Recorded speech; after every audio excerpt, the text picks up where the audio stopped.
The incessant storm that had become a permanent fixture on Skull Island was a relentless, churning beast. For 5 long years, ever since the cataclysmic clash with King Ghidorah, where giant creatures known as Titans had emerged into the world, a perpetual tempest raged around the island, trapping its inhabitants in an endless cycle of wind and rain. The once vibrant, verdant landscape of Skull Island was now shrouded in a grey pallor, and even the air felt heavy, thick with moisture and the low rumble of thunder. Within a colossal, reinforced dome, a sanctuary built by monarch Kong, the mighty ape, was kept under observation. But even within the confines of this metallic cage, the relentless storm pressed inward, a constant reminder of the encroaching doom. Kong, a creature of immense power and stoicism, often paced the perimeter of his enclosure, his massive form casting long, distorted shadows across the metallic flooring. His eyes, ancient and wise, often gazed towards the swirling grey vortex that was the sky, a silent contemplation of the forces that had reshaped his world. The loneliness that gnawed at him, though, was rarely apparent. He was an island of strength, a titan who carried the weight of his legacy on his broad shoulders. Into this solitary world came Jia, a young girl, her features marked by the gentle spirit of the Iwi people, the last of the native inhabitants of Skull Island. Jia was more than just a visitor, she was family. She was the adopted daughter of Dr. Eileen Andrews, a brilliant and compassionate Kong expert who had devoted her life to understanding these majestic creatures. Jia, being deaf, communicated with Kong through a series of expressive hand gestures, a language that had evolved between them, a silent symphony of the soul. Dr. Andrews, with her brow perpetually creased with concern, watched the storm with increasing alarm. The metallic dome, while robust, was not indestructible. The pounding wind and rain threatened to breach its defenses, making Kong's situation ever more precarious. She knew the truth of what Kong had become. He was more than just a titan. He was a symbol of the balance in the natural world. To displace him was to risk upsetting that delicate balance, to invite the attention of forces better left undisturbed. There were talks, hushed and urgent, among Monarch's leading scientists about relocating Kong. But Dr. Andrews stood firm. "We cannot move him," she would say, her voice thick with resolve. "To move Kong is to invite Godzilla's wrath. They are old rivals, their connection predates our world." She spoke of a deep-seated rivalry, a primal tension between Kong and Godzilla, an understanding of the natural order that transcended human comprehension. In her heart, she knew that moving Kong was akin to waving a red flag before a bull. Meanwhile, in a vastly different corner of the world, the digital realm was buzzing with activity. Bernie Hayes, a disgruntled Apex Cybernetics employee and the host of a popular Titan conspiracy podcast, was uncovering secrets. He was a man obsessed with the truth, a lone wolf barking against the silence, and his relentless pursuit had led him to disturbing data. At Apex's Pensacola facility, he'd stumbled upon an anomaly, a sign of something sinister lurking beneath the surface. His podcast, a digital beacon for the truth seekers, had garnered a dedicated following. Among them was Madison Russell, a young woman deeply scarred by past Titan encounters. Her family had suffered under the monstrous forces of the Titans, a horror she couldn't shake from her mind. She wasn't interested in conspiracy, she just wanted the truth, and perhaps a way to make the world feel safe again. Along with Josh Valentine, a tech-savvy friend, Madison resolved to delve deeper into the mystery. Their investigations had taken a dangerous turn. Godzilla, once perceived as a protector, had launched an unexpected attack on Apex's Pensacola facility. His motives were unclear, but the chaos he unleashed had unearthed something truly unsettling. Bernie, in the midst of the carnage, had caught sight of a gargantuan device, its purpose unknown, but its presence radiating an unnatural energy. The threads of these disparate events were about to weave together. Walter Simmons, the enigmatic CEO of Apex Cybernetics, was not a man who remained idle when opportunities presented themselves. He was a visionary, a man who believed in reshaping the world in his own image, regardless of the cost. He summoned Dr. Nathan Lind, a former Monarch scientist with a dark past. Lind, a brilliant geologist and expert in hollow earth theory, had lost his brother in a tragic expedition years ago. He had become reclusive, haunted by the memory of the reverse gravitational field within the hollow earth that had led to his brother's demise. Walter offered him a chance at redemption, a chance to delve into the very heart of the Titan's origin. a realm known as the Hollow Earth. Walter revealed to him Apex had developed heavy Earth aerial vehicles heaves, a new generation of craft built to withstand the immense gravitational pull of the Hollow Earth, vehicles with the potential to reshape science and mankind. He revealed his plans to journey to Hollow Earth, to find a source of power that could secure mankind's future, a power he suspected was hidden deep within its core. Lind was initially hesitant, plagued by his past trauma.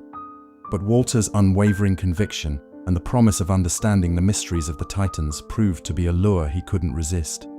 He saw the potential of the heaves, the potential to finally unravel the truth behind the origin of the Titans, and hopefully bring closure to his brother's memory. Lind found an unexpected ally in Dr. Andrews. He had heard her insights regarding Kong and her devotion to the creatures, and felt she could be essential for his mission to enter the Hollow Earth. He convinced her that Kong was the only key they had, the only guide who could navigate them through the treacherous landscape of the Hollow Earth. After days of negotiations and arguments, Dr. Andrews conceded, driven by the understanding that the storm was encroaching fast, making Kong's safety the highest priority. With Kong sedated and restrained, and US Navy escort, they embarked on their perilous journey towards Antarctica.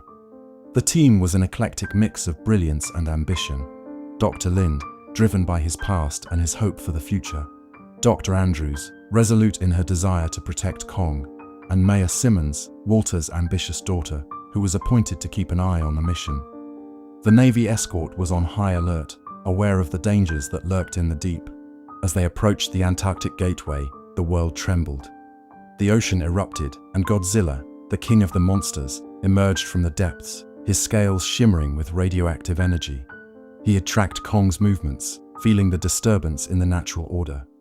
He was a force of nature, ancient and powerful, and now his anger was directed towards the convoy. The battle was brutal and swift.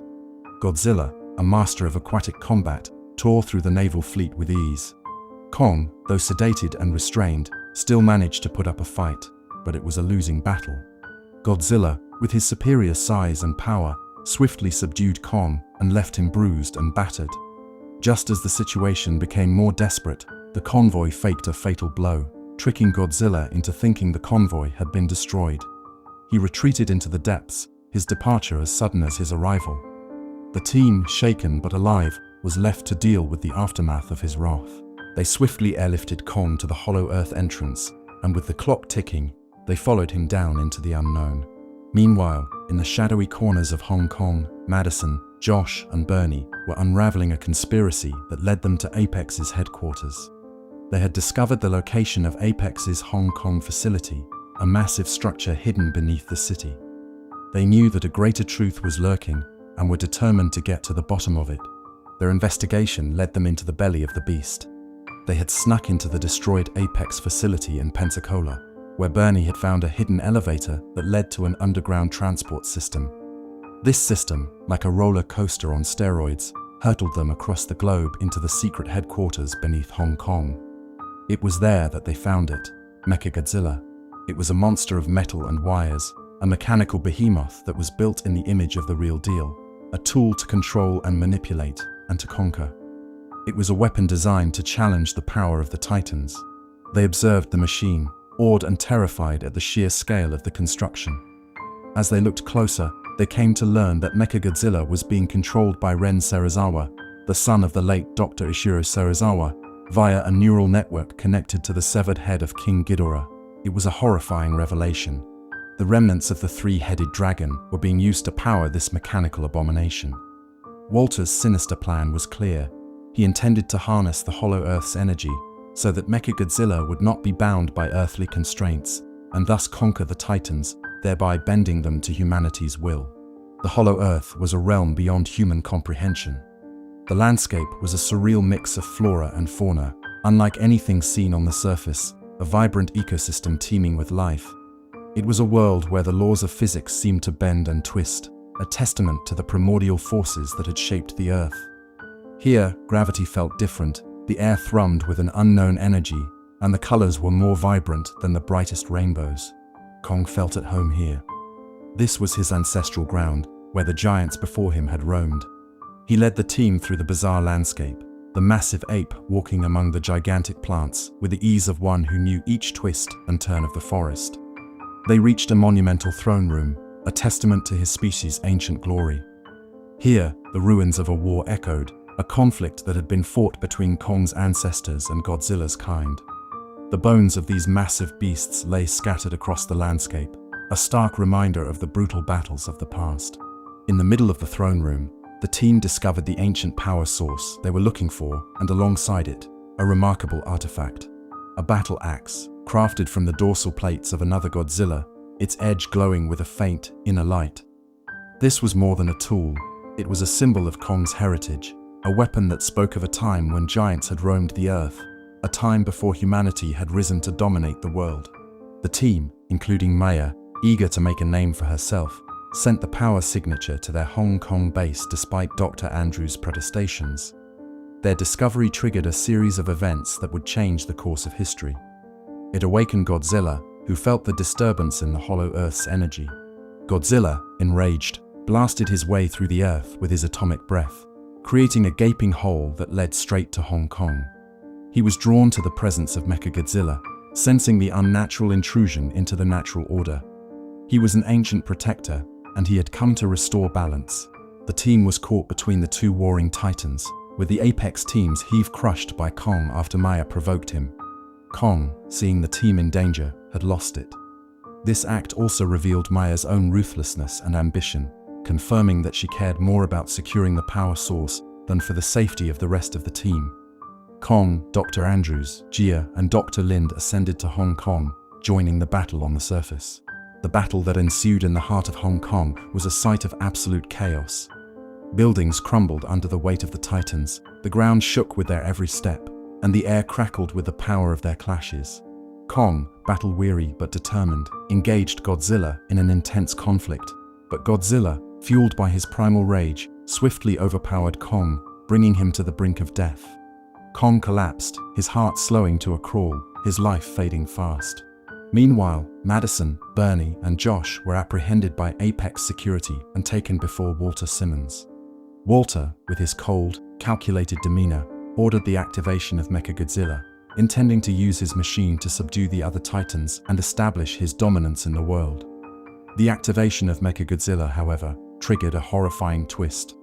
Ghidorah's consciousness, which had been dormant in the severed head, surged through the neural networks, possessing the mechanical Titan.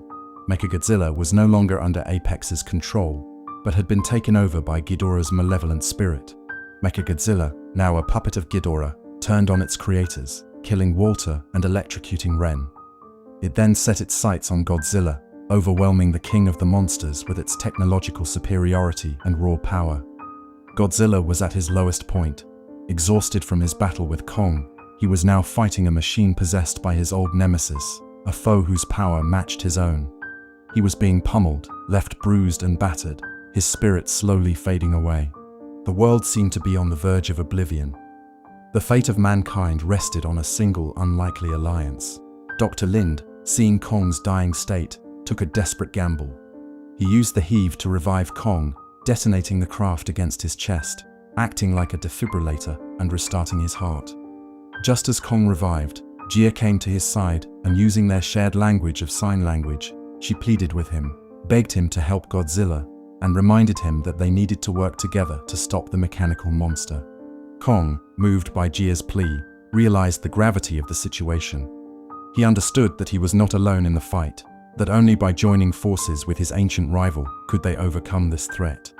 He rose, his massive form shaking off the weariness, and roared out a challenge to Mechagodzilla, a call to arms that echoed throughout the ravaged city.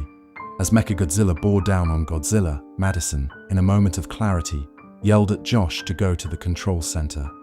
Josh, a tech wizard, was able to find a moment of weakness in Mechagodzilla's system and used his expertise to short-circuit the mechanical Titan's controls.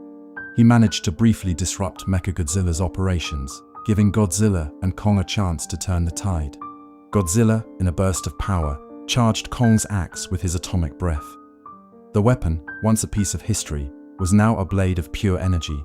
Kong, roaring in defiance, swung the axe with all his might and finally struck the decisive blow, shattering Mechagodzilla into pieces. With Mechagodzilla destroyed, Ghidorah's threat was finally neutralized. The world could finally breathe a collective sigh of relief. Godzilla and Kong, battered but alive, stood side by side amidst the wreckage, their eyes meeting in a silent understanding. They were not friends, but they were linked together, bound by the primordial forces that had shaped their world. They were, in a sense, two sides of the same coin, and they would always be connected. Madison, Bernie, and Josh were reunited with Madison's father, Mark Russell.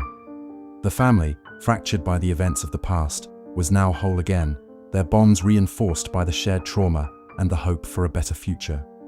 The world was forever changed, but they would face it together as a united front. Sometime later, the world was beginning to recover from the chaos. Monarch established an observation post in Hollow Earth, where Kong now ruled. He had found his rightful place, a leader, a protector, at the heart of his ancestral home. He was no longer just a prisoner of the storm, but a king in his own right. Godzilla retreated to the ocean depths, returning to his role as a guardian of the planet, a silent force keeping watch over the delicate balance of nature. The rivalry between the two titans did not disappear, but there was a newfound respect, an understanding that each played a crucial role in the tapestry of the world. The world was now aware of the Hollow Earth, of the immense potential it held, and of the dangers that lurked beneath its surface. There were whispers of future expeditions, of new discoveries, and of the challenges that lay ahead. But for now, there was peace. The storm that had plagued Skull Island had finally calmed, and the world was bathed in the golden light of a new dawn. The story of Kong and Godzilla was far from over.